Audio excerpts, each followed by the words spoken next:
10ଟା ହେଇଗଲା, 10ଟା ଖିଆ ପିଆ ସଇଲା। ଏବେ ଆମର ଭାଗ ବଣ୍ଟା ଅଛି ବାସନ ମାଜିବ କିଏ? ପୁଣି ବାସନ କେତେଟା କହିଲେ? ବାସନ ମାତ୍ର ଏଇ ଗୋଟେ ବାସନ କହିବାକୁ ଗଲେ 2ଟା, କିନ୍ତୁ ଏ ଭଦ୍ରଲୋକ ବସିକି କିଏ ମାଜିବ? ଆଉ ଏ ଭଦ୍ରଲୋକ ବସିକି କିଏ ମାଜିବ? ବାସନ ମାଜିବ କିଏ? ସେ କଳି କରୁଛନ୍ତି।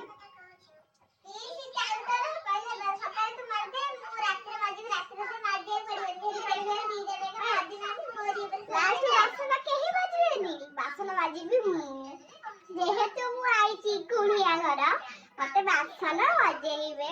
ମୁଁ ଜାଣିଛି ବା ରାତିରେ ମୁଁ ବାସନ ମାଜିବି। କାଲି ବି ମୁଁ ଆସିଲି, ସିଏ କହିଲା ମୁଁ ମାରିଦେବି, ସେ କହିଲା ମୁଁ ମାରିଦେବି।